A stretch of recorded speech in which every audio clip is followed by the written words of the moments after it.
정확한 정보를 전달하는 블록체인 인사이트 채널 블록체인 위드어스 아나운서 박윤미입니다. 자, 오늘도 저와 함께 이야기를 나눠주실 블록체인어스 편집 주간이자 스타주그룹 부사장님이신 김상우 이사님을 모셨습니다. 안녕하세요, 이사님. 안녕하세요. 네, 이 최근 비트코인에 관해서 이 뉴스가 아주 난리가 났었습니다. 네. 미국 시간이죠. 13일 미국 대형 유통업체 월마트가 암호화폐 라이트코인 결제를 허용하기로 했다는 가짜 뉴스 보도 자료가 배포가 되면서 주요 코인 가격이 정말 아주 크게 출렁거렸습니다. 정말 단시간 만에요. 네, 그렇죠? 그렇습니다. 라이트코인의 평소 가격은 평균적으로 175달러 선인데요. 이 30분간 230달러, 즉 30% 이상 급등했다가 다시 급락하는 기이한 현상이 연출되었습니다. 이런 라이트코인과 커플링 현상을 보이는 비트코인의 경우는 라이트코인이 오를 때 같이 덩달아 4% 정도 올랐다가 오히려 7%가 빠지면서 실제로는 가격이 3% 떨어진 그런 결과를 낳았습니다. 어떻게 보면 이 1시간도 아니고 30분 만에 가격이 급락한 건데요. 자, 이 상황을 우리가 어떻게 봐야 될까요? 네, 이런 경우에 보통은 그 규제 당국에 진상 규명을 요청하는 경우가 많습니다. 네. 근데 처음에 이 뉴스를 보도했던 글로벌 뉴스 와이어에 따르면 아예 이런 뉴스 자체를 보도한 사실이 없다 이렇게 밝히고 있고요. 월마트도 라이트코인을 결제 수단으로 인정한 적이 없다. 이렇게 밝혔는데 이와 같은 뉴스가 배포된 것으로 보아 해커의 소행으로 짐작하고 있습니다. 자, 이렇게 가짜 뉴스에 의해서 이 코인의 가격이 급락한 건데요. 빨리 수사가 진행이 되어서 아무쪼록 큰 피해가 없었으면 좋겠습니다. 비트코인을 법정 화폐로 지정한 엘살바도르에 관한 뉴스가 계속 나오고 있습니다.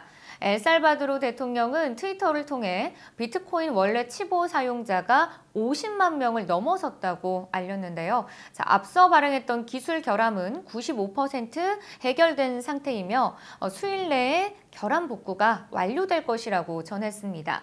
아직 여러 가지로 이슈가 많은 상황인데요. 이런 가운데 우크라이나 대통령이 엘살바도르에 조사팀을 파견했다면서요? 네, 그렇습니다. 블로디미르 젤렌스키 우크라이나 대통령이 암호화폐 도입에 관한 연구 목적으로 엘살바도르에 조사팀을 파견했다고 비트코이니스트가 전했는데요. 젤렌스키 대통령은 2023년 초까지 자국 화폐인 흐리우냐와 비트코인의 이중화폐 시스템을 도입하길 희망하고 있으며 심지어 비트코인이 흐리우냐보다 더 우월한 지위를 차지하도록 밀어붙일 가능성도 있다고 알려졌습니다.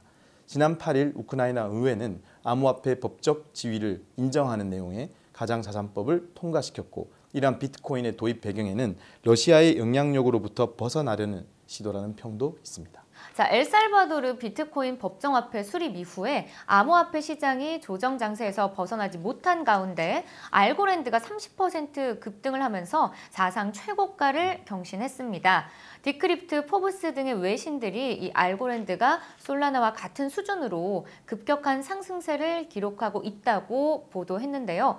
자, 알고랜드는 광범위한 애플리케이션을 지원하는 자립적 탈중앙화 블록체인 기반 네트워크입니다. 자, 특히 안전과 확장 가능성을 갖춘 효율적인 알고랜드 시스템을 기반으로 NFT와 디파이 프로젝트를 진행하면서 이 핫코인으로 지금 등극을 하고 있는데요. 자, 그래도 이 30% 급등이라 가격폭 상승이 정말 대단합니다. 네, 그렇습니다. 암호화폐 전문 매체 디크립트는 지난 8월 31일 금융 서비스 기업 코이방스가 엘살바도르 정부와 함께 알고랜드 블록체인 기반 시설 개발 계약을 체결했는데 이 계약이 상승세에 큰 영향을 미쳤다고 분석하고 있습니다. 또한 코이방스는 알고랜드를 코로나19 추적 시스템과 금융 서비스 플랫폼 등 블록체인 기반 시설로 활용할 계획이라고 밝혔습니다. 네, 아마 2019년 6월이죠. 이 알고랜드 메인넷이 출시가 되었고 2020년 11월 기준 하루 100만 건 정도의 트랜잭션을 처리할 수 있다고 알려져 있습니다. 자, 흔히들 알고랜드 역시 솔라나처럼 이더리움과 비교하는데 자, 그럼 여기서 어떤 차이가 있을까요? 네, 디파이나 NFT 모두 솔라나 블록체인에서 성장세를 기록하고 있다는 점에서 솔라나는 이더리움의 주요 라이벌로 급부상했는데요. 앞으로 알고랜드가 이더리움과 솔라나를 모두 대체할 수도 있겠다는 전망도 나오고 있습니다.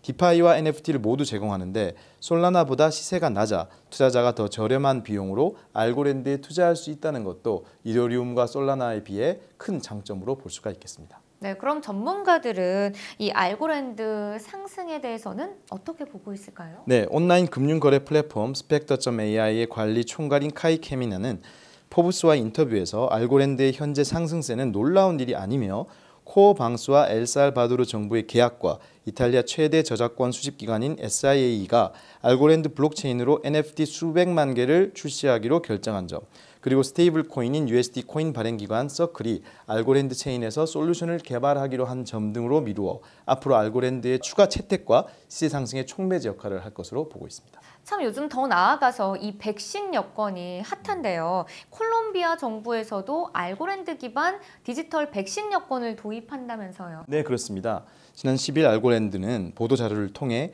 콜롬비아 정부가 알고랜드 블록체인 기반 디지털 백신 여권 솔루션인 바이탈 패스를 공식 채택했다고 밝혔습니다. 바이탈 패스는 페루 소재 연구기관인 아우나 이데아스와 알고랜드 개발사인 코이방스가 협력해 만든 디지털 백신 여권입니다. 바이탈 패스로 콜롬비아 국민들은 백신 접종 현황을 기록하고 인증하는 것이 가능하다고 합니다. 네, 백신 여건이나 NFT에 대한 이슈가 있는 한 알고랜드에 관한 관심은 계속될 것 같습니다.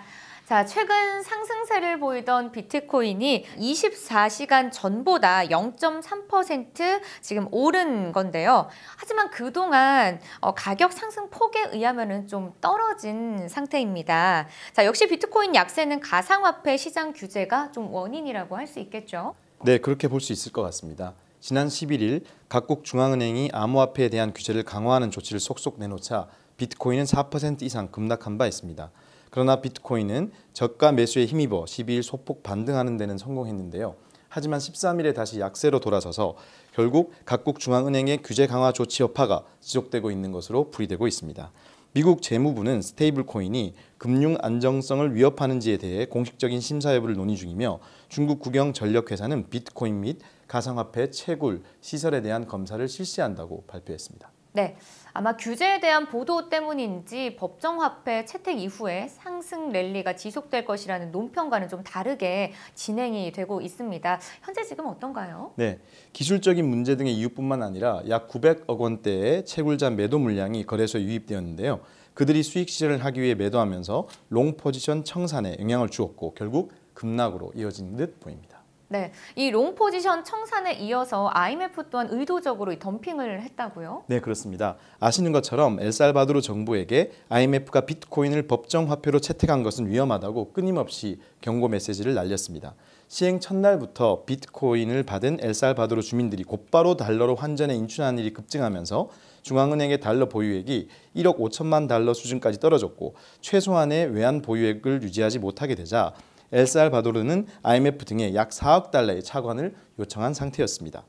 이런 상황에서 부족한 달러를 유치하기 위해 정부는 비트코인에 대한 외국인 투자자 비과세 카드를 꺼냈고 오히려 이러한 대응은 비트코인 가격이 크게 하락할 경우 이를 대체할 결제 수단이 부족하기 때문에 가뜩이나 불안한 경제에 문제가 될 것이라는 지적이 이어졌습니다.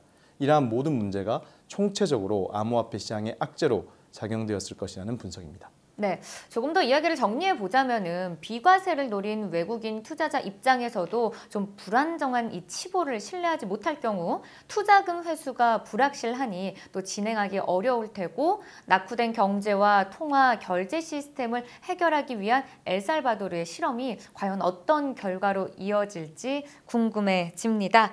자, 이번 엘살바도르의 법정화폐 채택 소식 여파로 브라질 국민 절반에 가까운 48%가 엘살바도르의 뒤를 따라서 법정화폐로 채택하는 것에 찬성을 했다고요? 네, 그렇습니다. 현지 시간 10일 암호화폐 전문 매체 유투데이가 시장 조사기관 툴루나 보고서에 따르면 브라질인의 48%가 엘살바도르의 뒤를 따라 비트코인을 법정화폐로 채택하는 것에 찬성했다고 전했습니다.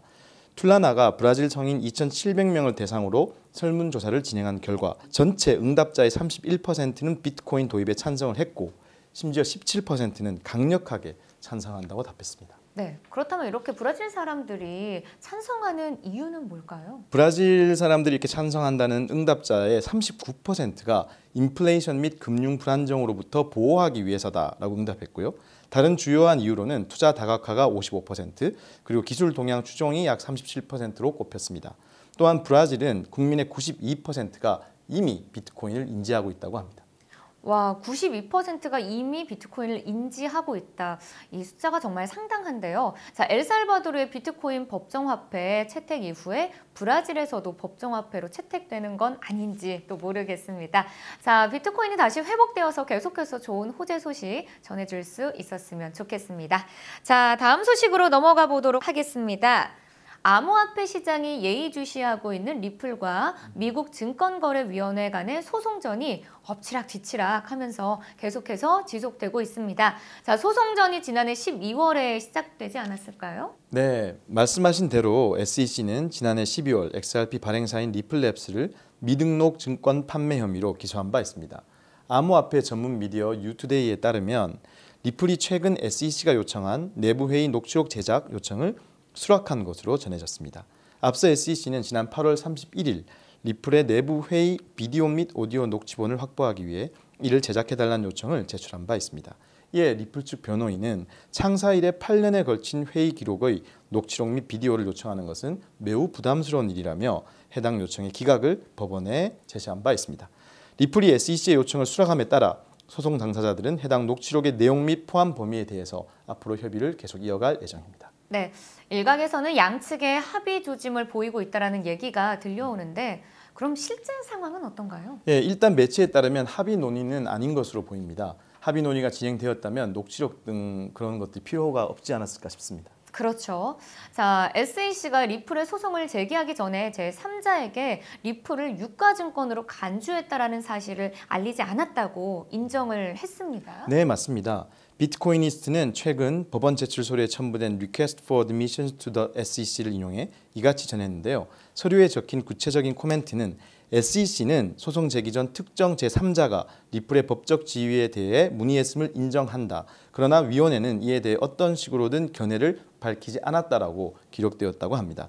리플과 SEC가 회의 자료 작성 기간 및 범위에 대해 협의할 예정으로 리플의 특정 직원이 진행한 회의 녹취록을 제출해야 하는지에 대한 논쟁이 계속되고 있습니다. 네, 하루빨리 리플과 SEC의 소송전이 끝나기를 바라봅니다. 자, 오늘 말씀 나눠주신 김상우 이사님 고맙습니다. 네, 감사합니다.